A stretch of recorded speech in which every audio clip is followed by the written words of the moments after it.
দীপ্ত টিভির বিশেষ আলোচনা তক্কাতক্কিতে আপনাদের প্রত্যেককে স্বাগত জানাচ্ছি। আমি রুবায়েত ফেরদৌস। আজ আমরা কথা বলবো ৭ই মার্চের ভাষণ ও তারুণ্যের রাজনীতি। প্রিয় দর্শক, এই বিষয়ে কথা বলবার জন্য তরুণ প্রজন্মের 4 জন রাজনীতিক আমাদের সঙ্গে যোগ দিয়েছেন। আসুন তাদের সঙ্গে পরিচিত হই। আমার ডান দিকে আছেন আমি সৈকত মল্লিক, বাংলাদেশ ছাত্র ফেডারেশন কেন্দ্রীয় সভাপতির দায়িত্ব পালন করছি। আজকে আলোচনায় আমাকে স্বাগত। আমি এস এম জাকির হুসাইন, সাধারণ সম্পাদক, বাংলাদেশ ছাত্রলীগ। আপনাকে স্বাগত আলোচনায়। আমার বাঁ দিকে আছেন আমি লাকি আক্তার, বাংলাদেশ ছাত্র ইউনিয়ন কেন্দ্রীয় সংসদের সভাপতির দায়িত্ব পালন করছি।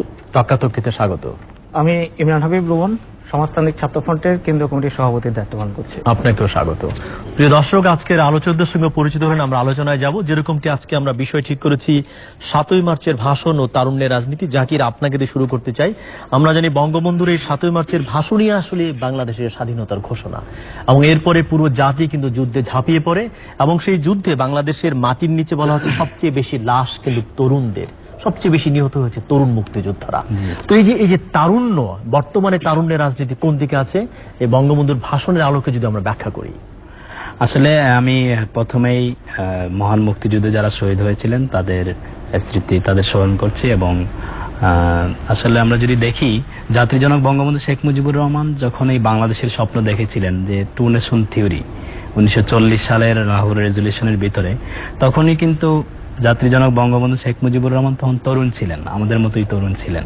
সেই তরুণ বয়সে তিনি টু নেশন থিওরির মধ্যেই বাংলাদেশ নামক রাষ্ট্রের স্বপ্ন দেখেছিলেন। সেই স্বপ্নকে তিনি লালন করেছিলেন সুদীর্ঘ প্রায় 30 বছরের মতো, 31 বছর। সেটা লালন করার পরে মহান স্বাধীনতা 1971 সালের মহান মুক্তিযুদ্ধে আমরা এই তরুণদের রক্তের বিনিময়ে, আমাদের বাংলাদেশ ছাত্রলীগের 17,000 নেতা কর্মী সহ তরুণ প্রজন্মের তখনকার যারা তরুণ নেতৃত্ব ছিলেন, তাদের রক্তের বিনিময়ে আমরা লাল সবুজের পতাকা খচিত 56,000 বর্গমাইলের এই বাংলাদেশ পেয়েছিলাম। আর তার এই ক্ষেত্রে সবচেয়ে বেশি অবদান যে ভাষণটি, আসলে ৭ই মার্চের ভাষণ। ৭ই মার্চের ভাষণের মধ্যে যদি আমরা দেখি যে এবারের সংগ্রাম মুক্তির সংগ্রাম, আমাদের বঙ্গবন্ধু বলছেন যে এবারের সংগ্রাম আমাদের স্বাধীনতার সংগ্রাম। তারপরে যদি আমরা দেখি যে বঙ্গবন্ধু বলছেন যে আমি প্রধানমন্ত্রিত্ব চাই না, আমি চাই এদেশের মানুষের মুক্তি চাই।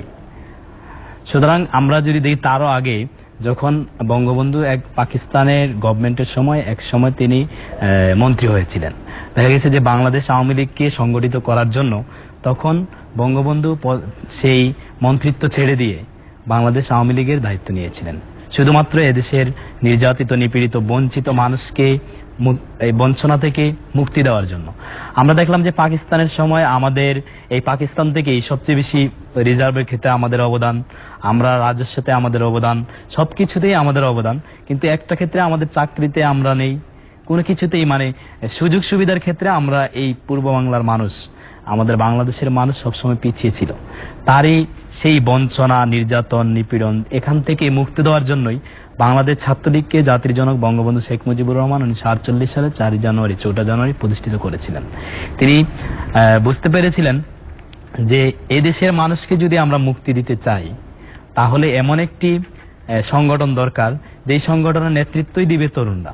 তারই ধারাবাহিকতা আমরা যদি দেখি যে 52 ভাষা আন্দোলন, তরুণরাই, জাতির জনক বঙ্গবন্ধু শেখ মুজিবুর রহমান তখন জেলে ছিলেন, তিনি জেলে থেকেও তিনি ফ্রেমওয়ার্ক বা সেই ভাষা আন্দোলনের রূপরেখা তিনি তৈরি করে দিয়েছিলেন। যে 21শে ফেব্রুয়ারি আমরা দেখি 144 দ্বারা ভঙ্গ করে যে সেই মিছিলটি কিভাবে হবে, সেটাও কিন্তু বঙ্গবন্ধু বলে দিয়েছিলেন যে 4 জন করে মিছিল আকারে বের হবে। এটা কিন্তু চারটিখানি কথা না, যে আসলে তখনকার তরুণ যারা ছিলেন যে 144-কে ভঙ্গ করে সেভাবে, মানে নিশ্চিত বোঝাই যাচ্ছে যে আমরা মরে যাব, সেখানে তারা 144 ভঙ্গ করে যেভাবে এগিয়ে গিয়েছিলেন। আমি মনে করি যে আমাদের এই স্বাধীনতার ক্ষেত্রে আমরা যে বাংলাদেশ পেয়েছিলাম, সেই বাংলাদেশের ক্ষেত্রে ৭ই মার্চের ভাষণই ঐতিহাসিক ভাষণ, এবং এটাই আমাদেরকে পথ দেখিয়েছে। এখানে এমন কোনো কিছু নেই, সবকিছুই তিনি বলেছেন। আবার আসবো লাকি আক্তার, যদি বলেন, ভাষণে বলা হয়েছে যে এবারের সংগ্রাম স্বাধীনতার সংগ্রাম, এবারের সংগ্রাম মুক্তির সংগ্রাম। আমরা তো স্বাধীনতা পেয়েছি, কিন্তু মানুষকে আসলে মুক্তি পেয়েছে, গরিব প্রান্তিক মানুষরা কি অবস্থায় আছে এই রাষ্ট্রে? ধন্যবাদ। আজকে যারা দেখছেন সকলকে শুভেচ্ছা জানাচ্ছি এবং আপনার প্রশ্নের জন্য ধন্যবাদ জানাচ্ছি। মূলত আজকে ৭ই মার্চ খুব স্বাভাবিকভাবেই আমাদের দেশের ইতিহাসে এটা একটা অন্যতম, একটা গুরুত্বপূর্ণ একটি দিন, একটি ঐতিহাসিক ভাষণ। আপনি নিজেই বললেন, তার বক্তব্যের মধ্যেই তিনি বলেছিলেন যে এবারের সংগ্রাম মুক্তির সংগ্রাম। তো সেটার আমাদের লাখো প্রাণের বিনিময়ে, লাখো শহীদের আত্মত্যাগের বিনিময়ে আমরা আমাদের এই রাষ্ট্রটি পেয়েছি। এই রাষ্ট্রটি কিভাবে পরিচালিত হবে, সেটা তার মূলনীতি কি হবে, এই রাষ্ট্রের সেটা তো আমাদের মুক্তিযুদ্ধের সময় সেটা হচ্ছে নির্ধারিত হয়ে গিয়েছিল, এবং মুক্তিযুদ্ধের পর আমাদের প্রথম যে সংবিধানে এর প্রতিফলন আমরা দেখতে পেয়েছি।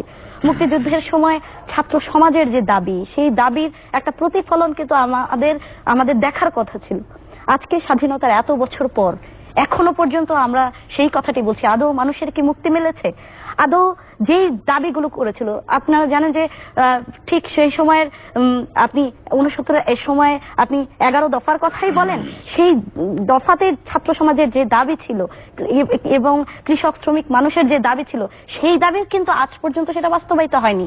এবং তারই ধারাবাহিকতায় আপনি মুক্তিযুদ্ধের পর আমরা 90-এর যখন স্বৈরাচার বিরোধী আন্দোলন যারা করেছিলেন, সেই সময় যে ছাত্র সমাজের ঐতিহাসিক 10 দফা, সেই 10 দফা শুধুমাত্র এরশাদ ক্ষমতা থেকে গিয়েছেন, ছাত্র সমাজের 10 দফা কিন্তু এখনো পর্যন্ত বাস্তবায়িত হয়নি।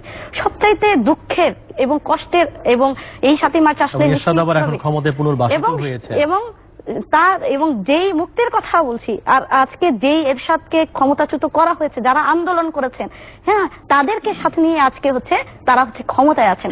এবং সবচাইতে দুঃখজনক একটা ঘটনা যেটা, সেটা হচ্ছে যে সত্যিকার অর্থে মানুষের মুক্তি মিলেনি, বরঞ্চ মানে এই যে তরুণ সমাজ আজকে খুব পরিকল্পিতভাবে কিন্তু আমরা মুক্তিযুদ্ধের বিপরীত পথে হাঁটছি। আপনি দেখেন যে এই বছরের যে পাঠ্যপুস্তক, সেই পাঠ্যপুস্তকের যে ভয়ঙ্কর যে পরিবর্তনটা হলো, সেই পরিবর্তনটাই কিন্তু অনেক কিছুর ইঙ্গিত দেয়। এই ইঙ্গিত দেয় যে আমরা কিন্তু মুক্তিযুদ্ধের বিপরীত ধারায় চলছি। পাঠ্যপুস্তকে এইভাবে ধর্মীয় দৃষ্টিকোণ থেকে, একেবারে একটা সাম্প্রদায়িক চিন্তা ভাবনার দৃষ্টিভঙ্গি থেকে যে চিন্তা ভাবনাটা কিন্তু আইয়ুব শাহী করেছিল, সেই আইয়ুব শাহী যে চিন্তাটা করেছিল, আজকের সরকার কিন্তু সেই চিন্তা থেকে এই পরিবর্তনটা করলো। তার মানে এই যে তরুণ প্রজন্মের সাথে কিন্তু একটা প্রতারণা করা হয়েছিল। এবং একই সাথে সাথে আজকে বঙ্গবন্ধু তো 7ই মার্চের ভাষণের মধ্যে তিনি পরিষ্কার করে বলেছিলেন যে মানে গণতন্ত্রের কথা বলেছেন। তিনি বলেছেন যে আমাদের যেই মানে অধিকারের কথা বলেছেন তার বক্তব্যের ভেতরে, নির্বাচিত প্রতিনিধির হাতে ক্ষমতা হস্তান্তর করতে এবং পশ্চিম পাকিস্তানিরা তারা যে নির্বাচিত যারা মানে হলেন, সূত্রের নির্বাচনটাকে পর্যন্ত তারা কিভাবে এটাকে পালট করে দিলেন। তাহলে সেই জায়গায় আজকে যদি আমরা সেটা বিশ্লেষণ করতে যাই, আজকে আমরা কি দেখছি? আজকে গত সেই 90-এর পর থেকে এখনো পর্যন্ত ছাত্র সংসদগুলো বন্ধ।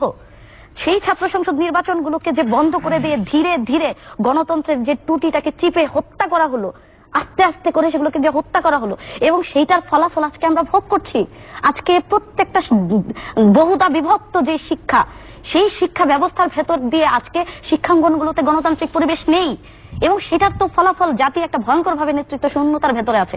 ফলে আমি বলতে চাই আজকে 7ই মার্চে নিশ্চিতভাবেই সেই ভাষণ অত্যন্ত প্রাসঙ্গিক, কারণ সেই দাবিগুলো, তিনি যে কথাগুলো বলেছেন, তার দল, রাজনৈতিক দল ক্ষমতায় থাকার পরেও কিন্তু সেই দাবিগুলো বাস্তবায়িত হয়নি, বরঞ্চ সেই দাবিগুলোর সাথে একটা প্রতারণা করা হয়েছে। সৈকত মল্লিক যদি বলেন, তরুণ নেতৃত্ব, সংসদ নির্বাচন, এই প্রশ্নগুলো এসছে, গণতন্ত্রের কি অবস্থা? ধন্যবাদ আপনাকে, এবং সাথে সাথে দীপ্ত টিভিকেও ধন্যবাদ জানাচ্ছি আজকে আমাকে ডাকার জন্য। ইতিমধ্যে কথা হয়েছে যে আজকে 7ই মার্চ বাংলাদেশের জন্য, বিশেষ করে তরুণদের জন্যও এটা একটা ঐতিহাসিক জায়গা, এবং এই দিনটা বাংলাদেশের মানুষের স্বপ্নের সাথে একটা যুক্ত হয়ে আছে। কারণ এই 7ই মার্চের সাথে শেখ মুজিবুর রহমান যে ভাষণ দিয়েছিলেন, যাকে বাংলার মানুষ ভালোবেসে বঙ্গবন্ধু উপাধি দিয়েছিলেন, এই ভাষণের মধ্যে বাংলাদেশের এই জনপদের মানুষের মুক্তির যে আকাঙ্ক্ষা, সেই আকাঙ্ক্ষার একটা বড় বাস্তবায়ন সেখানে ঘটেছিল, একটা প্রতিফলন আমরা দেখতে পেয়েছিলাম। উনি ওই ভাষণে বলেছিলেন যে বাংলার মানুষ মুক্তি চায়, স্বাধীনতা চায়, তার মানুষ তার অধিকার চায়। এই অধিকার, স্বাধীনতা, অর্থাৎ এই সবকিছু আসলে মুক্তিযুদ্ধের আকাঙ্ক্ষার সাথে যুক্ত ছিল। আমরা এমনকি এটাও দেখতে পাই যে স্বাধীনতার ঘোষণাপত্রের মধ্যেও সামাজিক ন্যায় বিচার, তারপরে মানে মানবিক মর্যাদাবোধ, অসাম্প্রদায়িকতা, এই সমস্ত মানে বিষয়গুলো সেখানে উল্লেখ ছিল। কিন্তু অবাক করে আমরা যেটা দেখলাম, অবাক হয়ে দেখলাম যে 72-এর যে সংবিধান, সেই সংবিধানের মধ্যেই একদম প্রথম থেকেই এই সামাজিক সম্মান, ন্যায় বিচার, আত্মমর্যাদা, গণতন্ত্র, এর প্রতিফলন খুব বেশি মাত্রায় আমরা দেখতে পেলাম না। কেন যেন একটা ঠিক আগের পাকিস্তানটাই কোনো না কোনো ভাবে এর মধ্যে থেকে গেল। কয়েকটা উদাহরণ দিলে পাওয়া যাবে। যেমন ধরেন, মানে পাকিস্তান আমলে ছিল হচ্ছে আপনার শত্রু সম্পত্তি আইন, যেটা মানে দেশভাগের সময় যারা মানে হিন্দু সম্প্রদায়ের লোক যারা চলে গিয়েছিলেন তাদের সম্পত্তিকে একটা শত্রু সম্পত্তি আকারে দেখানো হচ্ছে। সেই আইনটা কিন্তু রয়ে গেল আসলে অনেক দিন পরে, অনেক আলোচনার পরে সেটা একটা অর্পিত সম্পত্তি আইন নামে সেটা নামটা চেঞ্জ হলো, কিন্তু এর কোনো মানে পার্থক্য করা গেল না। আবার ধরেন এই যে একটা অসাম্প্রদায়িকতার যে চেতনা 1971 সালে বাংলার মানুষ দেখেছিল, না 72 সংবিধানে ধর্মনিরপেক্ষতার শব্দটা কিন্তু ছিল, এখনো আছে কিন্তু রাষ্ট্র সেদিকে আছে কিনা প্রায়োগিকভাবে সেটা আমরা দেখতে পাচ্ছি না। ধরেন বঙ্গবন্ধু নিজেও বলেছিলেন যে আমি বাঙালি, আমি মুসলিম, আমি মানুষ, এই যে তিনটা কথার সমন্বয়, অর্থাৎ তার মানে প্রয়োগ কিংবা প্রতিফলন সংবিধানে থাকার কথা। কিন্তু আপনি দেখেন খেয়াল করে এই সংবিধানের মধ্যে বিশেষ করে বলা হচ্ছে বাঙালি যারা তারাই আসলে নাগরিক হওয়ার একটা যোগ্যতা রাখেন। বলা হচ্ছে মানে নাগরিকতার শর্ত কি বাঙালি হইতে হবে। এখন চাকমা, মারমা, আদিবাসী মানুষ যারা একসাথে যুদ্ধ করেছেন, সবাই বাঙালি, মুসলিম, আদিবাসী সবাই একসাথে যুদ্ধ করেছেন, অর্থাৎ মুক্তিযুদ্ধের চেতনা ছিল একটা সারা দেশের মানুষ একটা ঐক্যবদ্ধ জায়গাতে এসে এই দেশটার উপরে যে শোষণ চলছে তার বাইরে একটা নিপীড়নের বাইরে একটা দেশ মানে বানালো তারা। কিন্তু আমরা দেখতে পাচ্ছি নাগরিকের যে স্বীকৃতি, সেই স্বীকৃতি আসলে আলটিমেটলি দেওয়া হচ্ছে না। আবার দেখেন এখানে একটা গণতন্ত্রের কথা বলা হচ্ছে, এবং সেই গণতন্ত্র কিন্তু ছিল আসলে আকাঙ্ক্ষার মধ্যে ছিল। কিন্তু বর্তমানের দিকে তাকালে লাকি আক্তার বলেছেন যে শিক্ষার জায়গা থেকে যদি ধরি ডাকসু নির্বাচন কেন হয় না, রাষ্ট্রপতি কিন্তু চায়, রাষ্ট্রপতি চান, সেদিন সমাবর্তনে বলেছেন, ভিসি স্যার নিজেও চান, ছাত্র সংগঠনগুলো সবাই চান, তাহলে কেন হয় না? একটা বড় কারণ হচ্ছে ডাকসু নির্বাচন হলে কি কি হতো আসলে, যেটা হতো যে নতুন নেতৃত্ব, ছাত্রদের গণতান্ত্রিক নেতৃত্ব সেখানে প্রতিষ্ঠিত হতো। গণতান্ত্রিক নেতৃত্ব প্রতিষ্ঠিত হলে হলে হলে কি দখলদারিত্ব চলতো, ক্যাম্পাসগুলো কি মানে তখন একটা সামাজিক সাংস্কৃতিক কর্মকাণ্ড তখন চলতো, শিক্ষকদের মধ্যে এক ধরনের মেরুদণ্ড তখন মানে দেখা যেত, তখন একটা জ্ঞান চর্চা থাকতো, গবেষণা থাকতো। এই কোনো কিছু এখন নাই। এখন সেই জিনিসগুলো যাতে না হয় এটার কারণে ডাকসু নির্বাচন হওয়াটা এই রাষ্ট্রের যারা এখন মানে হত্যাকর্তা বলি কিংবা শাসক গোষ্ঠী বলি, তারা যে অগণতান্ত্রিক পন্থায় দেশটা চালাচ্ছেন সেটাকে বৈধ দেওয়ার জন্য ডাকসু নির্বাচন হলে কিন্তু বিপদ তাদের জন্য, কিন্তু মঙ্গল কিন্তু ছাত্রদের জন্য। আপনি খেয়াল করেন ঢাকা বিশ্ববিদ্যালয় সহ সারা দেশের বিশ্ববিদ্যালয়গুলো সবচেয়ে বড় সম্প্রদায় তো ছাত্ররা, শিক্ষকরা, কর্মচারীরা সবাই ছাত্রদের জন্য তৈরি হয় অবশ্যই। ফলে সেই কমিউনিটির মধ্যে নির্বাচনটা না হলে আলটিমেটলি তরুণদের যে প্রতিরোধী শক্তি, প্রতিবাদী যে চেতনা, সেই চেতনাগুলো এখানে ভুলুণ্ঠিত হয়। এবং তরুণরা প্রতিবাদ করবে কোথায় কোথায়? দেশের যে কোনো সংকটকালে তারা প্রতিবাদী হবে, তারা সোচ্চার হবে। যেমন বাংলাদেশে এখন একটা নতুন প্রকল্প করা হচ্ছে, সুন্দরবনকে ধ্বংস করে রামপাল প্রকল্প।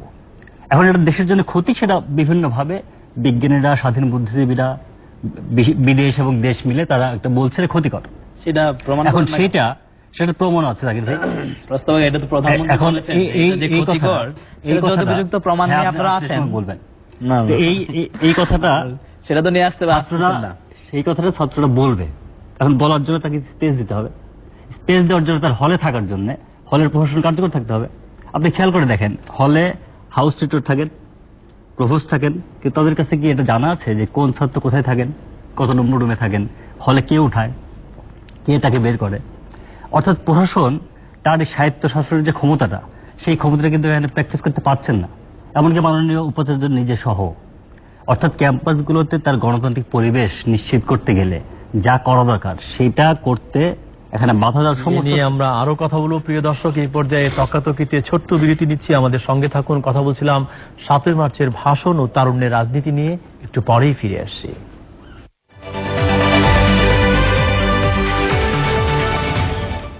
প্রিয় দর্শক, তর্কাতর্কিতে আরেকবার স্বাগত জানাচ্ছি। কথা বলছিলাম 7ই মার্চের ভাষণ ও তারুণ্যের রাজনীতি নিয়ে। বিরতির আগে খানিকটা কথা আমরা বলেছি, বিরতির পরে ইমরান হাবিব রুমন যদি বলেন যে 72-এর সংবিধানে ছিল গণতন্ত্র, তার কি অবস্থা? জাতীয়তাবাদের পরবর্তীতে সামরিক শাসনরা ব্যাখ্যা দিয়েছে মুসলিম জাতীয়তাবাদ, অন্য ধর্মের মানুষটা বাদ পড়ে যাচ্ছে, সমাজতন্ত্র সেখানে প্রত্যাখ্যাত, পরিত্যাজ্য হয়েছে, এবং ধর্মনিরপেক্ষতার জায়গায় কিন্তু রাষ্ট্রধর্ম ইসলাম হয়েছে। তো বঙ্গবন্ধুর ভাষণ কিংবা 72-এর সংবিধানের যে রাষ্ট্রের স্বপ্ন, সেই দিকে কি আমরা আছি নাকি লাইনচ্যুত হয়ে গেছে রাষ্ট্র? সবাইকে সমস্তানিক ছাত্রফ্রন্ট কেন্দ্র কমিটির পক্ষ থেকে শুভেচ্ছা জানাচ্ছি। প্রথমত লাইনচ্যুত হয়নি, আমরা বিপরীত দিকে হাঁটছি বলে আমরা মনে করি। কারণ 7ই মার্চের ভাষণের কথা বললেন, 7ই মার্চের ভাষণের তো একটা প্রেক্ষাপট ছিল। 1 তারিখে গণপরিষদ বাতিল, 2 তারিখে কিন্তু সেখানে স্বাধীনতার পতাকা উত্তোলিত হয়, যেখানে বাংলাদেশের একটা মানচিত্র খচিত একটা পতাকা উত্তোলিত হয় এবং সেটা 3 তরুণ তারিখে নেতৃত্বরা একদম উত্তোলন নেতৃত্ব, করেছিল। হ্যাঁ। 3 তারিখে স্বাধীনতার ইস্তেহার যখন পাঠ করা হয় তখন কিন্তু সেখানে কৃষক রাজ, শ্রমিক রাজ সেটার কথা বলা হয়েছিল। তার আগের প্রেক্ষাপট আমরা 52-র কথা জানি, 62 শিক্ষা আন্দোলনের কথা জানি।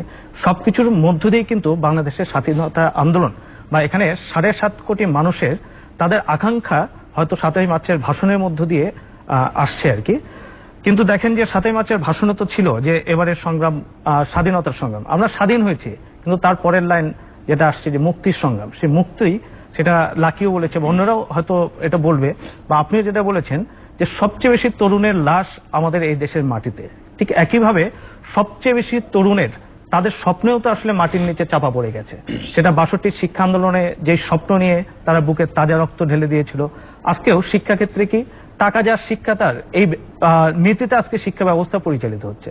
একদিকে পাবলিক ইউনিভার্সিটিগুলোতে প্রাইভেটাইজেশন, আর অন্যদিকে প্রাইভেট বিশ্ববিদ্যালয়ের নির্মাণের প্রতিযোগিতা। তো এর ফলে মুক্তিযুদ্ধের যে আকাঙ্ক্ষা ছিল, এখানে কৃষক যে আকাঙ্ক্ষা নিয়ে মুক্তিযুদ্ধ করেছিল, আজকে কি সেই আকাঙ্ক্ষা বাস্তবায়িত হয়েছে? কৃষক তার ফসলের ন্যায্য মজুরি পায় না। শ্রমিক যে আকাঙ্ক্ষা নিয়ে যুদ্ধে জীবন দিয়েছিল, শ্রমিকের ন্যূনতম মজুরি গার্মেন্টসে 5300 টাকা মাত্র আর কি। এই টাকা দিতে তো একটা সংসার না, একজন মানুষও ঢাকা শহরে চলা সম্ভব না। যেটা সংগ্রাম করে মানে হ্যাঁ, তাও অনেক সংগ্রামের মধ্যে দিয়ে। জাকির, অনেক বেড়েছে তো, গার্মেন্টস এর বেতন প্রায় আমাদের নেত্রী অনেক বাড়িয়ে দিয়েছেন। সেটা তারপরে কত? আমাদের সেটা তো টিচারদের 65 বেতন বাড়িয়েছে, স্কেল বাড়ছে না এখন। আচ্ছা এখন গার্মেন্টসের এখন বেতন টিচারের 300 টাকা। না এখন টিচারের বেতন কত? না, টিচারের কথা বলছেন, টিচারের রুম বেতন ভাই যেটা কত? বলছে আর বলেন না ভাই, একটা এটা তো হয় নাই। 5000 যেটা হচ্ছে যেটা 300 টাকা। হচ্ছে না সেটা বলতেছেন, কিন্তু যেটা হয়েছে 5300 টাকা। গার্মেন্টসে অনেক চেঞ্জ হয়েছে। 5300 টাকা ন্যূনতম মজুরি। এখন আগে করলাম এবং সেটা আবার লড়াই করে। সেটা কত ছিল না, আগে তো এখন মনে করেন যুদ্ধের আগে প্রাসঙ্গিক এটা যে যখন এখানে শ্রমিকের ন্যূনতম মজুরি ছিল এবং 155 টাকা। আমি একটু শেষ করি আর কি। লাকি আবা বলছেন, ভাইও বলছেন। হ্যাঁ, আমি একটু এইটা একটু শেষ করি যে 155 টাকা শ্রমিকের ন্যূনতম মজুরি ছিল। সেই সময় 1 মণ চালের দাম ছিল 30 টাকা। তার মানে 5 মণ চাল কেনার পরেও একজন শ্রমিকের পকেটে থাকতো 5 টাকা উদ্বিগ্ন থাকতো। আজকে 5300 টাকা দিয়ে 2 মণ চাল কিনতে পারে না। তাহলে যদি আমরা শুধু টাকার অঙ্কে দেখি, সেই অঙ্কে দেখে তো লাভ নাই। ক্রয় ক্ষমতা বাড়লো কি কমলো, সেই বিচারের মাপকাঠি তো দেখতে হবে। 300 টাকা এটা কিছুদিন আগে কত ছিল, এই গভর্নমেন্ট আসার আগে কত ছিল না, সেটাও আমি তো দেখতে বললাম হবে। যে সেটা তো পাকিস্তান একদিনে period চেঞ্জ ছিল। হবে না, আস্তে আস্তে। এটা হচ্ছে বুর্জুয়া রাজনীতিতে বুর্জুয়ারা কখনো চায় না যে তাদের কর্তৃত্ব, কারণ গার্মেন্ট সেক্টর একটা মানে বুর্জুয়া শ্রেণী, তারা এটা ব্যক্তি কন্ট্রোল করে, মালিকানাধীন, ব্যক্তি হ্যাঁ। মালিকানা, তারা কন্ট্রোল করে।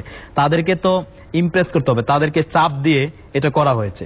তারপরেও যেটা করা হয়েছে এটা তো অবশ্যই গভর্নমেন্টের অবদান, কারণ গভর্নমেন্ট যদি যা চাপ সৃষ্টি না করে, আপনি দেখবেন ব্যবসার ক্ষেত্রে সেখানে কোনো দলমত নাই, সবাই এক হয়ে যায়। না, এটা ঠিক। আমরা দেখেছি। বাকি আমি মনে করি যে সেটা আপনি যে কথাটা বলছেন সেটার সাথে একটা বিষয় আর কি, যে এখন বর্তমানে গার্মেন্টস শ্রমিকরা দাবি করছেন তাদের ন্যূনতম গ্রস 16,000 টাকা বেতনের তারা দাবি করছেন আর কি। হ্যাঁ হ্যাঁ, মোট মজুরি। তো এই যে বেসিকটা যে 16,000 তারা করেছেন, আপনি মানে বর্তমানের যেই মানে 46 বছর আগের কথা বলছি না, 46 বছর আগের শ্রমিকের অবস্থা আর বর্তমানের শ্রমিকের অবস্থা অনেক পার্থক্য হয়ে গেছে। আজকে একজন শ্রমিক তার যে থাকার যে জায়গা, তার যে বাসস্থানের যে জায়গা, তার মধ্যে তো গ্যাসের দাম বাড়ানো হইলো, তাহলে সে যে এই যে এরকম একটা অবস্থায় তার শিক্ষার্থী, আপনি বলেন ঢাকা বিশ্ববিদ্যালয়ের একজন ছাত্র ভর্তি হতে যত টাকা লাগে, জগন্নাথ বিশ্ববিদ্যালয়ে একটা ছাত্র ভর্তি হতে যত টাকা লাগে, সেই পরিমাণ বেতন কি একজন শ্রমিক পান? তার মানে পান না, তার 3 ভাগের 1 ভাগও পান না। তাহলে 4 সন্তানের আমি সেটা বলছি, কি করে হ্যাঁ, শ্রমিকের বেতন 16,000 পেলে উনি নিশ্চয়ই বাধা দিবে না। আমরা বাধা দিব না, সেটা তো আমরা মালিকরা দিতে পারছি না, সেই চাপ তৈরি করা যায় কিভাবে? তুলনামূলকভাবে দেখতে হবে যে 2008 সালের আগে তাদের বেতন কত ছিল, এখন বাড়ছে কিনা, সেটা তো আস্তে আস্তে বাড়বে অবশ্যই। আরো বাড়ানো দরকার। হ্যাঁ, আরো বাড়ানো দরকার, সেটা আমরা চাই। জাকির ভাই, বেতন তো সেটা- বাড়ছে, কিন্তু ক্রয় ক্ষমতা তো কমছে, এটা তো স্পষ্ট। জিনিসপত্রের দাম যেভাবে বাড়ছে, বেতন সেভাবে বাড়ছে না। বেতন বাড়ছে, এখানে প্রধানমন্ত্রীর বেতন বাড়ছে, সাংসদদের বেতন বাড়ছে, বা সরকারি ভাবেও সরকারি আমরা যারা কেন তাদের শুধু বেতন প্রধানমন্ত্রী বাড়ছে। এবং সাংসদদের কথা বলছেন, সবারই বেতন পাচ্ছে। না না, সবার বেসরকারি এখন খাতে একজন কিন্তু বেতন ব্যাংকারের বাড়েনি। বেতন অনেক। বেসরকারি খাতে বেতন কিন্তু সেভাবে বাড়েনি, এর ফলে সরকারি ভাবে এখন বেতন একজন ঢাকা বেড়েছে। বিশ্ববিদ্যালয়ের একজন লেকচারার, আমরা যখন ছিলাম তখন তার বেতন ছিল 20,000-এর নিচে মেবি, এখন কিন্তু 40,000-এর মতো, 35। আমাদের বন্ধুরা তো বিভিন্ন বিশ্ববিদ্যালয়ে, আমাদের একটা ফ্রেন্ড করছে 40,000-এর মতো। সুতরাং এটা তো আস্তে আস্তে হবে, একদিনে তো আর সবকিছু আমূল পরিবর্তন করা যাবে না, চেঞ্জ হবে না, না। ওটাই বললাম, সেটার জন্য ক্রয় তো ক্ষমতা কিন্তু চেষ্টা কমে আছে। যাচ্ছে। যেটুকু করার সাধ্য ছিল বা ক্ষমতা ছিল সেইটুকু সেটা হয়েছে করা কিনা, হচ্ছে সেটা কিনা একটা সেটা বড় দেখেন। প্রশ্ন। সেটা হচ্ছে একটা বড় প্রশ্ন। সেটা হ্যাঁ, করা আমরা হচ্ছে রুমন ভাইয়ের অবশ্যই। কথা- হ্যাঁ, না সেই জায়গা থেকে যদি আমি একটু অন্য প্রসঙ্গে যাই আর কি, ঢাকা বিশ্ববিদ্যালয়কে প্রাচ্যের অক্সফোর্ড বলা হতো। কেন বলা হতো?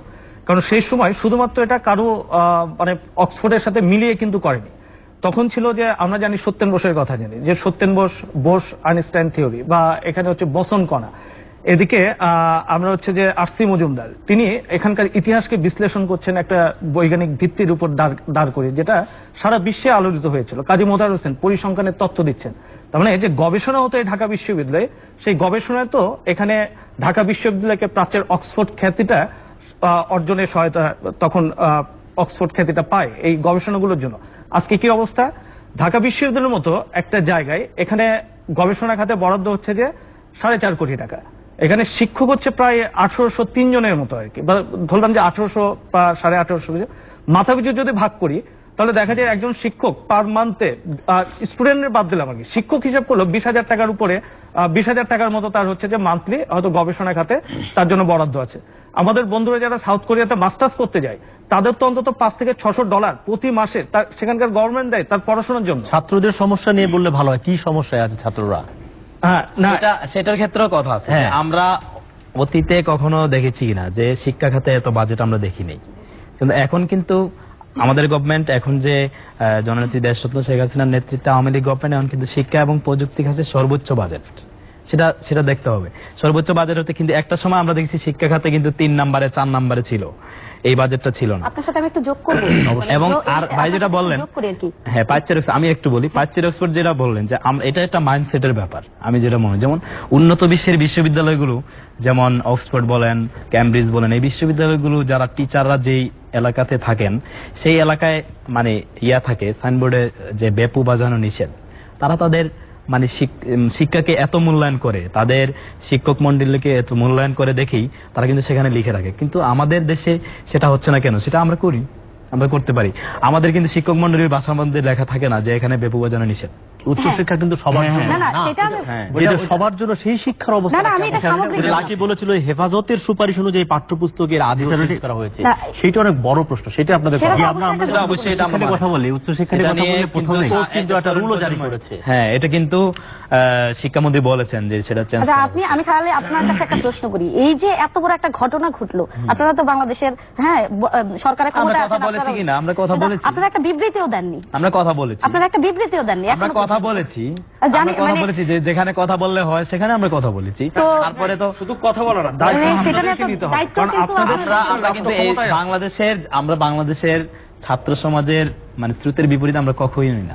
আমরা বাংলাদেশের ছাত্র সমাজ যা চাই, মানে যেটা সঠিক সত্যের পথে আমরা সবসময়, এটা কখনোই আমরা সাপোর্ট করি না যে পাঠ্যপুস্তকে এই যে যেগুলা ইনক্লুড করা হয়েছে, এটা আমরা কখনোই সাপোর্ট করি না, না, আমরা কথা include করা বলেছি। হয়েছে ওইটা ভিন্ন এবং প্রশ্ন, এটা কিন্তু তো যেভাবে বাদ দেওয়া হয়েছে তাৎক্ষণিকভাবে- ওইটা হচ্ছে মূল হ্যাঁ, প্রশ্ন। তাৎক্ষণিকভাবে সেটা ব্যবস্থা নেওয়া হয়। পাঠ্যপুস্তক একটা বড় ব্যাপার, মানে যে অনেক কিছু ইনক্লুড এবং অনেক কিছু এক্সক্লুড করা হয়েছে, ওটার সাথে একটা বড় জিনিস যুক্ত করতে হবে যে এখানে একটা মৌলবাদী এবং সাম্প্রদায়িক ব্যাপারটা আছেই। আর একটা সবচেয়ে বড় ব্যাপার হচ্ছে মানে প্রত্যেকটা বইয়ের পিছনে লেখা আছে শিক্ষার শেষে গর্ভদেশ শেখ হাসিনা বাংলাদেশ। এটাকে আমরা অন্যভাবে একটু দেখার চেষ্টা করতে হবে আমাদের, কারণ এখানে কিন্তু শেখ হাসিনা বাংলাদেশ আসলে বলাটা সামগ্রিক যে মুক্তিযুদ্ধ চেতনা, যেটা আজকে 7ই মার্চ জনগণের বাংলাদেশ হওয়ার কথা ছিল। এর আগের বার ছিল সেটা- মলিক ভাই, এর আগের যে বই ছিল সেই বইতে ছিল শিক্ষা নিয়ে গর্ব দেশ, মুক্তিযুদ্ধের হ্যাঁ, বাংলাদেশ। মুক্তিযুদ্ধের এটা বাংলাদেশ। ফলে ছিল। মুক্তিযুদ্ধের জায়গাতে জনগণ হতে পারতো, কিন্তু এখানে একজন ব্যক্তির নাম, ব্যক্তি মানে এখানে শেখ হাসিনা হতে পারে, আর অন্য যে কেউ এবিসিডি অনেক কিছু হতে পারে, কিন্তু উনি তো একজন প্রধানমন্ত্রী, মাননীয় প্রধানমন্ত্রী, উনি সবার প্রধানমন্ত্রী। ফলে উনার আমাদেরকে নিয়ে স্বপ্ন দেখেন, আপনি দেখেন এখন এই দেশের তরুণ প্রজন্মকে নিয়ে কিন্তু স্বপ্ন আমাদের নেত্রী দেখছেন। আমিও বাংলাদেশ না, আমার প্লেস থেকে স্বপ্ন দেখা এক জিনিস, জনগণের বাংলাদেশ। আর রাষ্ট্র ক্ষমতায় থেকে স্বপ্ন দেখা আরেক জিনিস, আপনি বোধহয় দুইটাই ভিন্ন। ভাই, আপনি কিন্তু আরেকটু লক্ষ্য করবেন যে এই যে উনি কিন্তু একটা দলের ইত্তেদায়ীর যে স্বপ্ন বই, দেখেন, উনি একটা দলের প্রতি- জাকির ভাই, হ্যাঁ। ইত্তেদায়ীর যে বই, হ্যাঁ ধরেন একটা তো মাধ্যমিকের যে বই, সেই বইয়ের পেছনে এটা লেখা আছে যে গৌরব সোনার বাংলা, মানে শেখ হাসিনার বাংলাদেশ, কিন্তু ইত্তেদায়ীর বইতে কিন্তু এই দুইটা লাইন নাই। অথচ মানে এই যে দুইটা লাইন আমরা তো এটার প্রতিবাদ করতেছি, বা মুক্তিযুদ্ধের বাংলাদেশ হোক আর যাই হোক, ইত্তেদায়ীর বইয়ের কিন্তু শেষ পৃষ্ঠা ওই জায়গাটা খালি, এবং আশ্চর্য রকমের কিছু পরিবর্তন আছে আর কি। ধরেন একটা বইয়ের প্রথম পৃষ্ঠায় সেখানে মানে দেওয়া আছে যে হচ্ছে ধরেন একটা সেটার জন্য ছেলে আর আসলে একজন আমাদের- মেয়ে মানে খেলাধুলা করছে, তো ইত্যাদির বইয়ের মধ্যে কি দেওয়া আছে, ওটার প্রথম পৃষ্ঠার মধ্যে দেওয়া আছে হচ্ছে মুরগির বাচ্চার কতগুলো ছবি আর কি। মানে আমি বলতেছি এগুলোকে তো একটা ছোট আমি যে মাইন্ডসেটের কথা বলছিলাম সেটার জন্য আমাদের সেটা তো প্রয়োজন যে মুক্তিযুদ্ধের পক্ষের শক্তি সবসময় যাতে রাষ্ট্র ক্ষমতা থাকে সেই ব্যবস্থা করতে হবে। এখন কারণ যারা মাঝে মাঝে মুক্তিযুদ্ধের যদি সেটা- পক্ষের শক্তি তো ক্ষমতা আছে, তাইলে এইরকম আছে কিন্তু হঠাৎ করে এসেই- পাঠ্যপুস্তকগুলো এত বড় না, এবং সেখানে হঠাৎ কোনো করে আলোচনা এসে- হঠাৎ করে আসেই- কোনো আলোচনা ভেতরে রেখে এটা কিন্তু হয়েছে। হঠাৎ করে আসে সম্পাদকরা যে জানেন না প্রশাসনে এত বড় একটা ঘটনা প্রশাসনে ঘটছে। এখনো তো তাদের লোক আছে নাই যে সেটা তারা যে কাজ করছে এই এই সেটআপ তার মানে কি তাদের কোনো নিয়ন্ত্রণ নাই? নিয়ন্ত্রণ অবশ্যই আছে। তাইলে আপনি এটা কেন বলছেন? কারণ এত বড় একটা থাকবে। এত বড় একটা ঘটনা এ নিয়ে আমরা আরো কথা বলবো। এই পর্যায়ে তর্কাতর্কিতে আরেকবার বিরতি নিচ্ছি, ফিরছি কিন্তু এখনই আমাদের সঙ্গে থাকুন। কথা বলছিলাম তারুণ্যের রাজনীতি ও 7ই মার্চের ভাষণ, একটু পরেই ফিরে আসছি।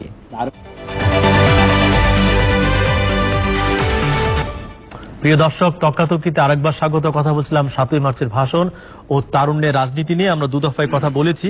তো এই পর্যায়ে ইমরান যদি বলেন যে তরুণদের একটা অংশ আজকে দেখতে পাচ্ছি আমরা জঙ্গিবাদের দিকে ছুটে যাচ্ছে। আগে বলতাম মাদ্রাসা থেকে পড়ায় জঙ্গি হচ্ছে, এখন দেখছি ইংলিশ মিডিয়াম থেকে যারা সচ্ছল শিক্ষিত পরিবার তারাও জঙ্গি হচ্ছে। হ্যাঁ, আসলে যে প্রসঙ্গটা আসছিল যে আসলে দেখেন শিক্ষা ব্যবস্থার মধ্য দিয়ে আমাদের মধ্যে বিজ্ঞান মনস্কতা বা যুক্তিবাদী মনন তৈরি করার যে শিক্ষা, সেই শিক্ষা কিন্তু এখন দেয়া হচ্ছে না। এবারও পাঠ্যসূচির যে পরিবর্তনের কথাটা আসলো, এখন হেফাজতে ইসলাম তো তার 13 দফাতেই স্পষ্ট করেছে যে তাদের লক্ষ্য উদ্দেশ্য কি।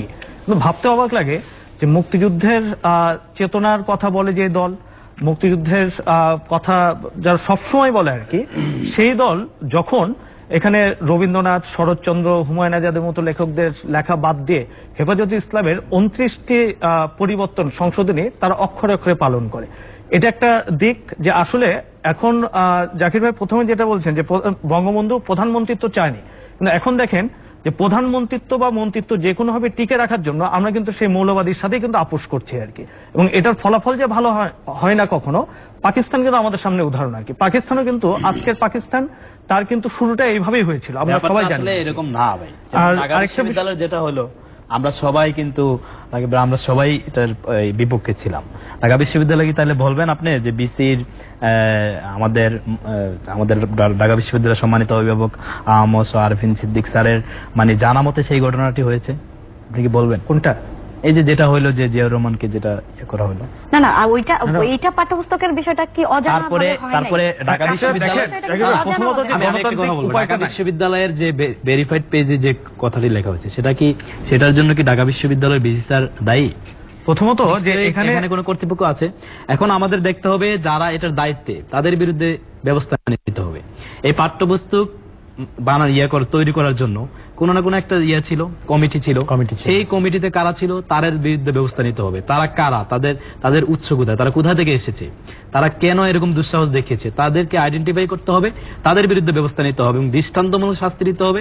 দেখবেন আর কখনো এরকম কিছু হবে না পাঠ্যপুস্তকে কখনো। তারা কিন্তু আপনারা জানেন প্রেস কনফারেন্স করে বলেছে তারা কিন্তু আমরা ঢালাওভাবে আমরা ঢালাওভাবে যেটা করি, আমরা শিক্ষামন্ত্রীকে দোষী।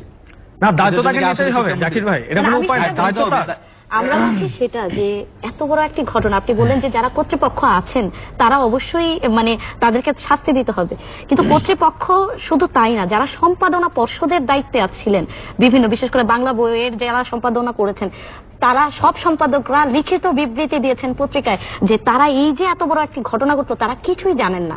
এখন প্রশ্নটা হচ্ছে, যখন সম্পাদকরা জানেন না, যখন কর্তৃপক্ষ জানেন না, ওইখানকার কমিটিরা কেউ জানেন না এবং সবাই একটা নীরব থাকার মতো একটা বিষয় বলছেন, হ্যাঁ শিক্ষামন্ত্রী সহ এই যে প্রাথমিকের যে তারাও জানেন না, তাহলে জানেটা কি? আমার এই বই একটা বই এসেছিল, সেই বইতে আমি নিজেই সবকিছু আমি দেখেছি। একটা যে ছোট্ট একটি শব্দ বা একটা লাইন যেটা আমি দেইনি, কিন্তু দেখা গেল যে সেই বইতে মানে সেটা ছিল। পরে আমি থার্ড সংস্করণে সেটা বাদ দিয়েছি। এমন কথা হলো তাহলে সেটা কিভাবে ঢুকছে? আমি কিন্তু এখনো সেটা ওইভাবে এখন প্রকাশক বলতেছে লাইনের বা বিষয় না, পাঠ্যসূচির মানে 29টি হেফাজতে ইসলাম যেগুলো পরিবর্তনের কথা বলছে, সেই 29টি অক্ষর অক্ষরে পালন করেছে।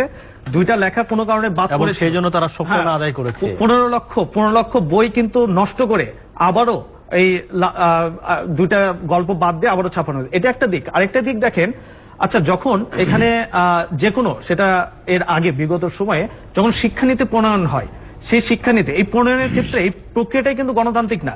কারণ আওয়ামী লীগ যখন একটা শিক্ষানীতি প্রণয়ন করে, আপনাদের কি ডাকে যে আপনাদের প্রস্তাবনাগুলো কি, ছাত্রলীগ কি ভাবছে। আমাদেরও তো অনেক প্রস্তাবনা আছে, একটা শিক্ষানীতি একটা দেশের কেমন হবে, তাহলে আমাদেরকে ডাকে না, আপনাদেরকে ডাকে না, তাহলে এই টোটাল প্রক্রিয়াটি কিন্তু এটা কোনো গণতান্ত্রিক প্রক্রিয়া না, তার প্রতিফলন কিন্তু সব জায়গাতেই আছে।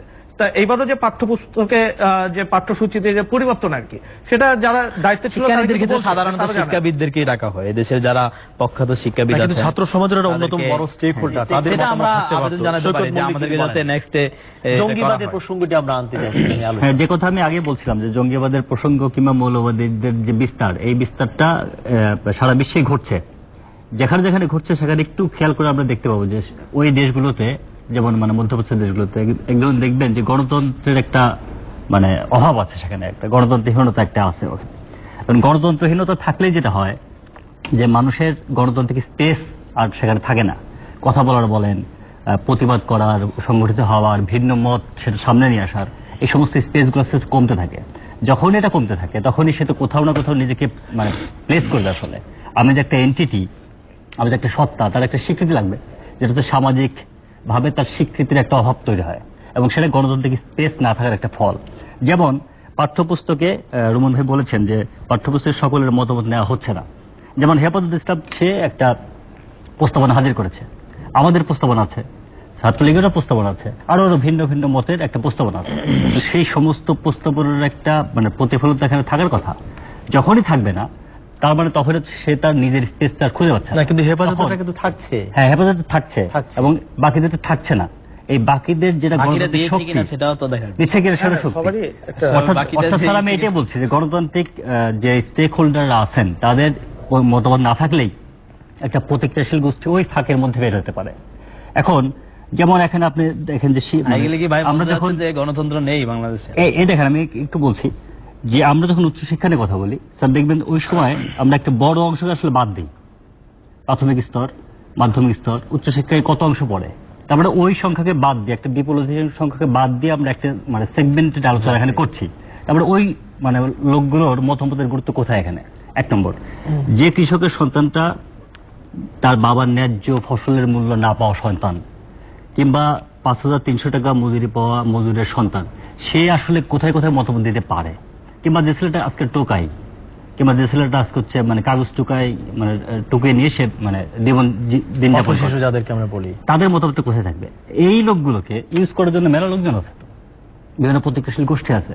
যেমন আমি মাদ্রাসা কথা যদি বলি, এখানে আপনি দেখবেন যে ইহকালের দায়িত্ব যারা নিয়েছেন, অর্থাৎ একটু উচ্চবিত্ত, একটু মধ্যবিত্ত, এরা ইহকালে উকিল, মুক্তার, ব্যারিস্টার হবেন। আর যারা দলিত, মথিত, যারা বঞ্চিত, যারা একদম নিম্নবর্গের, তারা হচ্ছে পরকালের দায়িত্ব নিচ্ছেন কোথায়? মাদ্রাসায় গিয়ে। এখন এই মাদ্রাসাগুলো পেট্রোনিজ কারা করে? উচ্চবিত্তরা কিংবা বিভিন্ন ক্ষমতার সাথে যুক্ত তারাই। তার মানে তারা তাদের মতো করে ওই মাদ্রাসার মানে ছেলে মেয়েদেরকে, একদম কোমলমতি লোকজনকে, এবং তারা যেহেতু মানে জ্ঞানে একটু কম, চিন্তায় কম, ফলে তাকে যাই বোঝানো হয় সে সেটাই ওখানে প্রয়োগ করতে থাকে। তার মানে হচ্ছে একটা প্রতিক্রিয়াশীল গোষ্ঠীকে আপনার একটা ইন্টারফেয়ার করবো একটু। আপনি যে মতামতের কথা বললেন, মানে এই যে টুকায়, তারপর বিভিন্ন মতামত, সেটা কি পসিবল আসলে সবার মতামত? অবশ্যই পসিবল। কেন? এটাই 1971 সালে না না, সেটা কিভাবে পসিবল একটু বলেন না। যে এটা বলছি আমাদের একবারে যারা এই এটা আমরা যদি দেখি সমাজকে, কিন্তু একটু বলি আমরা যদি সমাজকে ইয়ে করি, তাহলে দেখা যায় যে সমাজের 3টা ক্লাস আছে। একটা হচ্ছে এলিট শ্রেণী, সেকেন্ড হচ্ছে মিডল ক্লাস, তারপরে যদি আমরা দেখি লোয়ার ক্লাস। তাহলে এলিট শ্রেণী যারা, তারাই কিন্তু রাষ্ট্র ক্ষমতা, তারাই রাষ্ট্রটা চালায়। এদেরকেই আমরা বলি সবচেয়ে মানে ফার্স্ট ক্লাস নাগরিক। এই কথাটাই হচ্ছে মুক্তিযুদ্ধ চেতনার সাথে বিপরীত। না না, এটা কিন্তু সব দেশেই আছে। তাহলে তো শেখ মুজিবুর রহমান, এটা তো সব দেশেই, এটা তো অটোমেটিক ভাবে বাংলাদেশের মানুষ অটোমেটিক্যালি পরিসংখ্যান বলি। না না, এটা তো আমি শুধু আপনার সাথে মানবিক মর্যাদা, সামাজিক ন্যায় বিচার এবং মুক্তিযুদ্ধের পর যে পার্লামেন্ট ছিল, মুক্তিযুদ্ধের পর যে পার্লামেন্ট ছিল, সেই পার্লামেন্টের 21% ছিল আইনজীবী। সেই সময়ের উকিল, মুক্তার থেকে শুরু করে এরকম ছোট যে মানে যারা কাজের সাথে যুক্ত ছিলেন, এইরকম প্রতিনিধিত্ব ছিলেন 45%। আর আজকের পার্লামেন্টে 60%-এর উপরে ব্যবসায়ী। আপনি মুক্তিযুদ্ধের পর আর এখন এই 46 বছরের এই পার্লামেন্টের রাজনীতিবিদদের ব্যর্থতা, রাজনীতিবিদদের আসতে হবে। তার মানে কি? এই যে আপনি যে কথা এই যে দেখেন ভাই, মানে- লয়ার ক্লাস যেটা বলবেন, লয়ার ক্লাসের সেটা নিয়ে আসতে পারে, যেমন আমাদের সংসদ সদস্য, আমাদের উপজেলা চেয়ারম্যান, আমাদের চেয়ারম্যান আছে, ওয়ার্ড মেম্বার আছে, তাদের মাধ্যমে তাদের প্রতিনিধিত্ব আসতে পারে। দেখেন ভাই, মানে তাদের আপনি যাকে লোয়ার ক্লাস বলছেন, সেই লোয়ার ক্লাসটাই 90% মুক্তিযুদ্ধের সময় 5% এরাই ফাইট করে, এরাই যুদ্ধ করে বাংলাদেশের স্বাধীনতা নিয়ে এসেছিলেন। তাদের স্বার্থ রক্ষা করতে হবে। এবং সেই স্বার্থ রক্ষা কিভাবে করছেন দেখবেন, একটা জিনিস হচ্ছে যেমন মানে হচ্ছে না, আমাদের আমি একটু প্রধানমন্ত্রী বলি। বলেছেন যে এই দেশে আমি একটা জিনিস বলি। একটা ফ্যামিলিও থাকবে না যাদের হ্যাঁ, বাসস্থান নেই, আরো অনেক যাদের কিছু ঘর বলেছেন, বাড়ি নেই, মানে সবকিছু মাননীয় করা প্রধানমন্ত্রী হচ্ছে। অনেক কিছু বলেছেন। আমি একটি just খামার, একটা একটি উদাহরণ বাড়ি। দিই, একটা উদাহরণ দিই। কি হবে, বাংলাদেশের সমস্ত এই যে আজকে যে ট্যাক্সের টাকায় মানুষ পরিচিত হয়, অর্থাৎ মধ্যমায়ের দেশে আমরা যাওয়ার যে আকাঙ্ক্ষা আমরা পোষণ করছি, এটা সাধুবাদ জানে। সেই আকাঙ্ক্ষার মধ্যে সবচেয়ে বেশি মাত্রায় রক্ত ঘাম ঝরিয়ে কারা টাকা আনে? প্রথমত গার্মেন্টসের শ্রমিকরা, দ্বিতীয়ত হচ্ছে রেমিটেন্স যারা পাঠান তারা বাইরের বাইরের। আমাদের এখন সিলেটের দেখেন, জনগণ একটা বেশি সিলেটের জনগণ বাংলাদেশের মানে হ্যাঁ। বহু লোক বাইরে আছেন, তারা রেমিটেন্সের টাকা পাঠান। আমরা সেই টাকা কিভাবে আমরা কি অপটিমিস্টিক হতে পারি না? আমরা সবসময় তো অপটিমিস্টিক, আমি সেই টাকা আমরা কিভাবে খরচ করি একটা আমরা উদাহরণ দিই। এখনো আমরা এখানে যে কথা বলে আমরা তরুণ প্রজন্ম তো আরো হতাশ হবে। এখানে লাকি না, না, জাকির ভাই, আমি একটা উদাহরণ দিই আপনাকে, তরুণ যে- প্রজন্ম আরো হতাশ হবে, কারণ আমরা অপটিমিস্টিক না। অপটিমিস্টিক আমরা বলে বলছি, অবশ্যই না। আমরা আমরা দেশটা ভালো করার জন্য আশাবাদী বলছি। তো- না, আমাদেরকে আশাবাদী বলেই বলে আমরা এগুলো বলছি। সমস্যাগুলোকে না, চিহ্নিত করে আমরা এটা সমস্যাগুলো আমি যেটা বলছিলাম, যে এই টাকাটা খরচ করা কিভাবে তরুণ প্রজন্মকে আশা দেখাতে হবে। কিন্তু সুন্দরবন রক্ষার দাবিতে ভাই, পুলিশের সাথে ভাই, আমি এটা বলবো। fight করছে। আমাদের এই তরুণ আমাদের সমাজ আজকে যে কিন্তু- ডিজিটাল বাংলাদেশ, হ্যাঁ, এই সময়- আমাদের ডিজিটাল বাংলাদেশ, আমাদের পার্শ্ববর্তী দেশ ভারত বলছে যে আপনারা কিভাবে করলেন, আমরা একটু চাই। আমাদের নাইজেরিয়া গিয়ে বারাক ওবামা বলছেন যে তোমাদের দেশের উন্নয়ন করতে চাইলে বাংলাদেশ নামক রাষ্ট্রের জননেত্রী দেশরত্ন শেখ হাসিনার মডেলগুলো তোমরা ফলো করতে পারো। আমাদের নেত্রীর ডেভেলপমেন্ট পলিসিগুলো জাতিসংঘ সহ বিভিন্ন সংস্থায় প্রশংসিত। আরেকটা জিনিসও ভাবতে হবে। এগুলো কি আসার দিক না? আজকে পদ্মা সেতু যেখানে বিশ্ব ব্যাংক তাদের ঋণ সহায়তা দেয়নি, আমাদেরকে লোন দেয়নি, সেখানে আমরা নিজের অর্থায়নে, নিজস্ব অর্থায়নে, বাংলাদেশের জনগণের মানুষের অর্থায়নে আমরা পদ্মা সেতু করছি। সেটা কি জাকির ভাই, আসার দিক এখানে না? একটা উদাহরণ দিই, আরেকটা আপনার জি, আমাদের আবার বিরতিতে যেতে হবে। একটা প্রিয় যুক্ত করে দর্শক, স্যার। আমাদের সঙ্গে কেন, এটা কি থাকুন। এই পর্যায়ে optimistic? আবার বিরতি নিচ্ছি, একটু পরে ফিরে আসি। কথা বলছিলাম, প্রিয় দর্শক, তক্কাতক্কিতে আরেকবার স্বাগত। কথা বলছিলাম 7ই মার্চের ভাষণ ও তারুণ্যের রাজনীতি।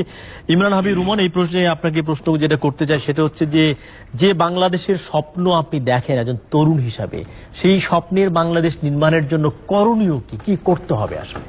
প্রথমত যদি বুলেট আকারে বলেন। হ্যাঁ, প্রযুক্তির কথা যেটা বলা হচ্ছে, কিন্তু সেই তুলনায় বিজ্ঞান মনস্কতা আমাদের এখানে তাহলে বিজ্ঞান মনস্কতা বাড়াতে হবে। প্রথমত বিজ্ঞান মনস্কতা বাড়াতে আর হবে। কি করতে হবে? যুক্তির উপর আমাদেরকে দাঁড়াতে হবে, শুধু আবেগের উপরে না, যুক্তির উপর দাঁড়াতে হবে।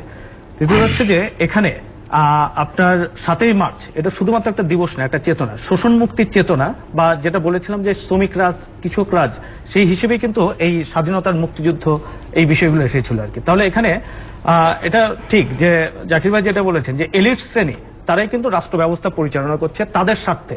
এর ফলে এখানে মানুষের শিক্ষা আজকে পণ্য, মানুষের স্বাস্থ্য আজকে পণ্য, মানুষের সবকিছু আজকে পণ্যের দৃষ্টিতে যে দেখার দৃষ্টিভঙ্গি, এই দৃষ্টিভঙ্গি পরিবর্তন করতে হবে। এবং এই দৃষ্টিভঙ্গি জানি যে হয়তো তাদের মধ্য দিয়ে তো পরিবর্তিত হওয়া সম্ভব না, কিন্তু এই দৃষ্টিভঙ্গির বিরুদ্ধে তরুণ যুব সমাজ তাদেরকে লড়াইটা করতে হবে। কারণ একটা হচ্ছে যে পূর্ব পাকিস্তান থেকে পশ্চিম পাকিস্তানে 1 টাকাও যাতে রপ্তানি না হয়, বঙ্গবন্ধু বলেছিলেন। কিন্তু এখন কি হচ্ছে, দেশের সম্পদ বিদেশে পাচার হচ্ছে। এখন কি হচ্ছে যে দেশের স্বার্থ জলাঞ্জলি দিয়ে সুন্দরবন, সারা বিশ্বের সবচেয়ে বড় ম্যানগ্রোভ ফরেস্ট, সেটার পাশে রামপালে বিদ্যুৎ কেন্দ্র নির্মাণ করে এটা ধ্বংসের একটা পায়তারা চলছে। আজ থেকে যখন 40 বছর আগে যখন ফারাক্কা ড্যাম হয়, তখন একই কথা এসেছিল আর কি, যে ফারাক্কা বাঁধের ফলে কিন্তু এটা কোনো ক্ষতি হবে না।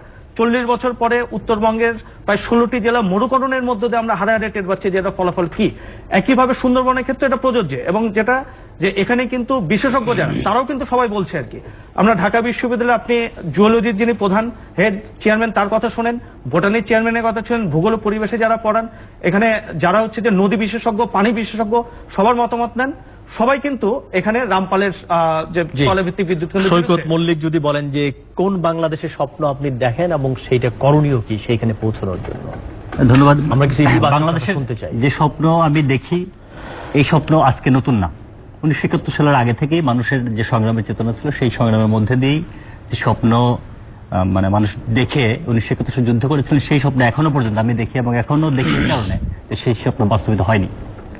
প্রথমত হচ্ছে, আমি আগে বলেছি যে গণতন্ত্র, মানবিক মর্যাদা, অসাম্প্রদায়িক একটি বাংলাদেশ আমরা চাই, এবং একই সাথে খুবই প্রাসঙ্গিক এবং খুবই সত্য যে একটা সার্বভৌম বাংলাদেশ চাই।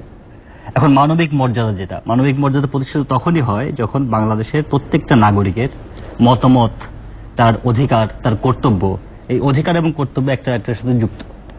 নাগরিককে আমি যখন অধিকার দিই, তখন নাগরিকের এই দেশের প্রতি তার একটা কর্তব্য বোধ তৈরি হয়। আপনি দেখবেন যে বাংলাদেশের কোন নাগরিকের দেশটাকে তার দেশ হিসেবে যে যত্ন করা, যে নিজের দেশের মতো করে তাকে উন্নত করা, এই জিনিস, এই পেজগুলো সে পায় না বলেই এই জিনিসটার সাথে তার যুক্ত থাকে না। আজকে যারা জঙ্গি হচ্ছে, যারা মৌলবাদী হচ্ছে, এখানে কিন্তু সেম ব্যাপার, তার মতামতটা এখানে নেওয়া হচ্ছে না। গণতন্ত্র না থাকাটা এখানে আরেকটা বড় মানে ঝামেলার একটা কারণ এবং মানে একটা বড় প্রতিবন্ধকতা, যেটা হচ্ছে আমার স্বপ্নের সাথে সাংঘর্ষিক। শুধু আমার স্বপ্ন নয়, সারা দেশের মানুষের স্বপ্নের সাথে সাংঘর্ষিক। আজকে গণতন্ত্র থাকাটা দরকার এই কারণে যে গণতান্ত্রিক অবস্থা না থাকলে বাংলাদেশের যে জাতি হিসেবে আমাদের যে প্রতিষ্ঠা, যে সংগ্রাম করে আমরা একজন উপর দেশি, এই সংগ্রামটা এই মানে আজকে মানে প্রতিষ্ঠা, এটা পুরোপুরি একটা ভুলুণ্ঠিত জায়গাতে যাবে, তার কোনো সন্দেহ নেই। যারা এটা করছেন, আমি কোট আনকোট বলছি যে ক্ষমতায় যারাই থাকছেন তারাই তাদের মতো করে এই রাষ্ট্র ব্যবস্থাটাকে তাদের ক্ষমতা টিকে রাখার এবং তাদের লুটপাটকে মানে একটা সামনের দিকে নিয়ে যাওয়ার জন্য মানে কাজগুলো করছেন। যেমন একটা উদাহরণ দিয়ে শেষ করি। যারা এই কষ্ট করে রক্ত পানি করে যে সম্পদ মানে তৈরি করছেন শ্রমিক কৃষকরা, সেই সম্পদটাকে কিভাবে তারা উন্নয়নের নামে শেষ করছেন তার একটা উদাহরণ দিই শুধু। ঢাকা থেকে পায়রা বন্দর, পায়রা মানে পটুয়াখালীর পায়রাতে একটা রেল লাইন বসবে, সেই রেল লাইন চুক্তি ইতিমধ্যে হয়ে গিয়েছে। ইউরোপ সহ সারা বিশ্বে সেই রেল লাইন পার কিলোমিটার খরচ হয় 23 থেকে 31 কোটি টাকা, ডিজেল ইঞ্জিন সেটা মাত্র 6 কোটি টাকা। বাংলাদেশের বাজেটে ধরা হয়েছে কাগজ কলমে 245 কোটি টাকা। এই টাকাটা যদি বলেন যে আপনার স্বপ্নের বাংলাদেশ এবং সেখানে কিভাবে যাওয়া যাবে। আমার স্বপ্নের যে বাংলাদেশ মুক্তিযুদ্ধের মধ্য দিয়ে যে বাংলাদেশ হবার কথা ছিল, সেই বাংলাদেশটাকেই আমি চাই। এবং মুক্তিযুদ্ধের মধ্য দিয়ে যে তরুণেরা জীবন দান করেছেন, লাখো মানুষ জীবন দান করেছেন, একটা লড়াইয়ের মধ্য দিয়ে এসে মুক্তিযুদ্ধে এসে একটা শেষ টানার কথা ছিল এবং শেষের শুরু হওয়ার কথা ছিল, কিন্তু আমরা আবার সেই শেষের দিকে যে যাওয়ার যে প্রক্রিয়া, যেটার মধ্য দিয়ে আমাদের শিক্ষা থেকে শুরু করে আমাদের সমস্ত খাত, আমাদের সামাজিক, রাজনৈতিক, সাংস্কৃতিক প্রত্যেকটি জায়গায় আমাদের যে পিছিয়ে পড়ার যে জায়গাটা, আমাদের মুক্তিযুদ্ধের চেতনার পরিপন্থী ভাবে যে চলার যে জায়গাটা, যেখানে গণতন্ত্র অনুপস্থিত থাকবে না, আমরা সেটাই চাই। আমি একজন স্বপ্নবান তারুণ্য হিসেবে আমি চাই আমার শিক্ষা প্রতিষ্ঠানে আমি যখন যাব আমার ছাত্র সংসদ নির্বাচন থাকবে।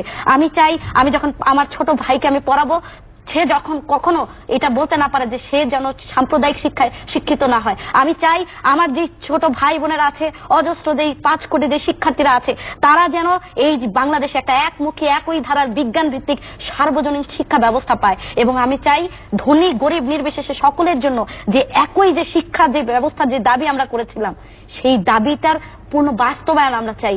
এবং নিশ্চিতভাবেই যে ঝরে পড়া যে শিক্ষার্থীরা যারা প্রতিনিয়ত নানান ভাবেই বঞ্চিত হচ্ছেন, সেই বঞ্চিত মানুষদের কথাই আমরা বলতে চাই। এবং সেটার জন্য এই যে আজকে রাষ্ট্রের মধ্যে একটা জঙ্গিবাদী যে তৎপরতা বলছেন, সেটার পেছনে যারা পৃষ্ঠপোষকতা করছেন, তারা যেন মুক্তিযুদ্ধের চেতনাকে যারা লালন করেন, মুখে বলেন, সেই মুখে না বলে তাদের কাজে কর্মের মধ্য দিয়ে তারা এই পৃষ্ঠপোষকতা না দিবেন, এইরকম স্বপ্নই আমরা দেখতে চাই। এবং এই স্বপ্নটা তারুণদের কাছ থেকে এই প্রত্যাশাটুকুই করতে চাই, যেন যখনই এর বিপরীত দিকে হাঁটতে দেখবেন, তখন যেন বাংলাদেশের হাজার হাজার লাখ লাখ তরুণ রাজপথে নেমে আসবেন এবং এটার প্রতিবাদ করবেন। এটাই মুক্তিযুদ্ধের চেতনা, এটাই সেই আমাদের 7ই মার্চের মুক্তির যে দাবি, সেই দাবি। এস.এম. জাকির হোসেন, স্বপ্নের বাংলাদেশ। স্বপ্নের বাংলাদেশ, জাতির জনক বঙ্গবন্ধু শেখ মুজিবুর রহমান বলেছিলেন যে স্বপ্নের সোনার বাংলাদেশের জন্য সোনার ছেলে চাই। তাহলে আজকের যারা আমরা তরুণ প্রজন্ম, আজকে যারা আজকে তারুণ্য নিয়ে কথা বলা হচ্ছে, তারুণ্য, তাদেরকে আমাদের নিজেদেরকে সেই সোনার ছেলে হিসাবে গড়ে তুলতে হবে। তাহলেই আমরা স্বপ্নের সোনার বাংলাদেশ পাবো। আর সেই স্বপ্নের সোনার বাংলাদেশের পথে আমরা এগিয়ে যাচ্ছি দিন দিন। জননেত্রী দেশরত্ন শেখ হাসিনার নেতৃত্বে আমরা দেখেছি 71 সালে আমরা এই যে মানচিত্র, আমাদের এই মানচিত্রের জন্য যে রক্ত আমরা দিয়েছি, 9 মাস মুক্তিযুদ্ধ করেছি। পৃথিবীতে এমন কোন রাষ্ট্র নেই যে 9 মাস মুক্তিযুদ্ধ করেছে। এত রক্ত এই বাংলাদেশে মাটিতে আছে আমাদের মুক্তিযোদ্ধাদের, এত রক্তের বিনিময়ে স্বাধীনতা পৃথিবীতে আর কোথাও আছে কিনা আমার জানা নেই। সুতরাং এই বাংলাদেশের আমরা যেভাবে তরুণরা 71 সালে আমরা দিয়েছি, আমরা দেখেছি স্বৈরাচার বিরোধী আন্দোলনে আমাদের তরুণ প্রজন্ম যেভাবে ঐক্যবদ্ধভাবে স্বৈরাচার বিরুদ্ধে আন্দোলন করেছে। আমরা দেখেছি 111-এ যখন আমাদের নেত্রীকে কারাগারে নিয়ে যাওয়া হয়েছিল, তখন সর্বপ্রথম এই তারুণ্যই বাংলাদেশ ছাত্রলীগের নেতাকর্মীরা এই মুক্তির জন্য আন্দোলন করেছিল। আমরা দেখেছি 2014 সালে যুদ্ধ অপরাধীদের বিচারের জন্য আমরা দেখেছি গণজাগরণ মঞ্চে যেভাবে তরুণ প্রজন্ম যেভাবে স্বতঃস্ফূর্তভাবে যে আন্দোলন গড়ে তুলেছিল, সেটাই হচ্ছে স্বপ্নের সোনার বাংলাদেশ। কারণ আমরা তরুণরাই পারি। আপনারা দেখেন ভাষা আন্দোলনটা আসলে কারাই করেছে? আমাদের মায়ের ভাষায় কথা বলার অধিকার কিন্তু তরুণরাই নিয়ে এসেছিল। তো তারুণ্য যদি চায় তাহলে একটা দেশের চেঞ্জ এটা মানে অস্বাভাবিক কিছু না। আর সুতরাং আমাদের ডিজিটাল বাংলাদেশ, আমাদের নেত্রী জননেত্রী দেশরত্ন শেখ হাসিনা আমাদের দেখাচ্ছেন 2021 সালের বাংলাদেশ, 2041 সালের বাংলাদেশ। সেই 21 এবং 41-এর ক্ষেত্রে আমাদের আশাবাদী তরুণ প্রজন্ম তারা নিজেদেরকে মেধা মননে গড়ে তোলার মাধ্যমে আগামী দিনের সেই বাংলাদেশে নেতৃত্ব দিবে। কারণ আমাদের তরুণ প্রজন্মের অনেক প্রতিভা রয়েছে, সুতরাং প্রতিভার বিকাশ ঘটাতে হবে। আমরা যদি একটু নিজেদের নিয়ে কাজ করি, আমরা যদি একটু আগ্রহী হই, আমাদের যদি কাজ করার মন মানসিকতা থাকে যে আমার এই দেশের জনগণের জন্য আমরা কাজ করব, আমরা এদেশের মানুষের পাশে দাঁড়াবো, নির্যাতিত নিপীড়িত বঞ্চিত মানুষ যারা আছে এখনো তাদের পাশে আমরা দাঁড়াবো, আমরা আন্দোলন করব, আমরা এই আন্দোলনের মতো যৌক্তিক আন্দোলন করব, তাহলে আমার মনে হয় যে সবকিছুই সম্ভব। এবং সোনার বাংলাদেশ, বঙ্গবন্ধু যে সোনার বাংলাদেশের স্বপ্ন দেখেছিলেন সেই ক্ষেত্রে তখনও যে তরুণ প্রজন্ম তারা অবদান রেখেছিলেন, আজকের তরুণ প্রজন্ম সেই ক্ষেত্রে অবদান রাখবে বলে আমি বিশ্বাস করি। আমরা সবাই চাই, হ্যাঁ, আমরা বাংলাদেশ ছাত্রলীগ প্রথম থেকেই বলছি ডাকসু নির্বাচনের জন্য। ডাকসু নির্বাচন যথাযথ কর্তৃপক্ষ তারা আয়োজন করবে, আমরা সবাই সেটা অংশগ্রহণ করব। সেটার মাধ্যমে আজকে যারা জাতীয় নেতৃবৃন্দ আছেন, জাতীয় ন্যাশনাল লিডার আছেন, যারা নেতৃত্ব দিচ্ছেন, তারা অনেকেই ডাকসু নেতৃত্ব দিয়েছেন। এখন প্রয়োজন, সময়ের দাবি হচ্ছে ডাকসু নির্বাচন। ইমরান আহমেদ 30 সেকেন্ড শেষ কথা কি? সর্বজনীন বিজ্ঞানভিত্তিক সেকুলার একই পদ্ধতির শিক্ষার দাবিতে 90-এর যে স্বৈরাচার বিরোধী আন্দোলন, সেখানে কিন্তু সমস্ত ছাত্র সংগঠন একমত ছিল, কিন্তু 90 পরবর্তী কিন্তু এটা বাস্তবায়ন হয়নি। যে কথা যে একদিকে যেমন শিক্ষাঙ্গনে গণতান্ত্রিক পরিবেশ দরকার, জাতীয় রাজনীতির ক্ষেত্রেও গণতান্ত্রিক পরিবেশ দরকার। যখন জাতীয় রাজনীতির ক্ষেত্রে দেখি গণতন্ত্র নাই, তখন এখানে আমাদের শ্রদ্ধেয় রাষ্ট্রপতিও যখন বলেন আর কি, রাষ্ট্রপতি বলার পরপরই কিন্তু এখানে বিশ্ববিদ্যালয় প্রশাসনে এটা ম্যান্ডেটরি হয়ে যায় যে এটাকে বাস্তবায়নের জন্য, কিন্তু তার কোনো লক্ষণ কিন্তু আমরা দেখি। সৈকত মল্লিক 30 সেকেন্ড। জাতীয় সক্ষমতা বিকাশের উপযোগী যে শিক্ষা ব্যবস্থা, সেই শিক্ষা ব্যবস্থা কায়েমই আসলে এখন বাংলাদেশের যে বর্তমান অবস্থা, সেই অবস্থা থেকে উত্তরের একটা পথ হতে পারে। তার জন্য যেটা দরকার যে রাষ্ট্রীয়ভাবে যে গণতান্ত্রিক একটা মানে পরিসর অভাব, সেই পরিসরটাকে আমাদের চিহ্নিত করে একটা গণতান্ত্রিক অবস্থা দিতে হবে। এবং খেয়াল রাখতে হবে যে প্রত্যেকটা প্রতিষ্ঠান যেন আলাদা আলাদা এখানে ফাংশন করতে পারে। সরকার, দল, বিচার ব্যবস্থা, তারপরে আপনার যে কাঠামোগুলো থাকে, কাঠামোগুলো সবগুলো আলাদা আলাদা একটা ভূমিকা অবস্থা থাকে, তাহলে দেশের উন্নয়ন। আমি মনে করি যে বর্তমানে সারা দেশেই ডাকসু সহ সারা দেশে ছাত্র সংসদ নির্বাচনের জোর দাবি জানাচ্ছি, এবং একই সাথে এই পরিবেশ সৃষ্টির জন্য সারা দেশের সমস্ত শিক্ষা প্রতিষ্ঠানগুলোতে যে পরিবেশ সংসদকে কার্যকর করে একটা কার্যকর পরিবেশ তৈরি করার মধ্য দিয়ে সেইটাকে একটা কার্যকর ছাত্র সংসদ নির্বাচন দাবি করছি। 30 সেকেন্ড। আসলে বর্তমান বিশ্ব হচ্ছে মেধার বিশ্ব। মেধায় এখন একটা দেশের সাথে আরেকটা দেশের প্রতিযোগিতা হচ্ছে মেধায়। এখন আমরা যদি দেখি যে সুতরাং আমাদের দেশেও তরুণ যারা আছে, তরুণ প্রজন্ম যারা আছে, তাদেরকেও মেধায় আসলে প্রতিযোগিতা করতে হবে। অনেক ধন্যবাদ চারজনকে আসবার জন্য, কথা বলবার জন্য।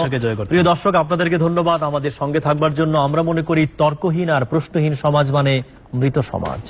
সমাজ, অর্থনীতি ও রাষ্ট্রের গুণগত পরিবর্তনের জন্য দরকার চলমান ঘটনার অনুপুঙ্খ বিশ্লেষণ ও নির্মোহ আলোচনা, দরকার প্রাণবন্ত বিতর্ক ও মুক্ত প্রান্ত সংলাপ।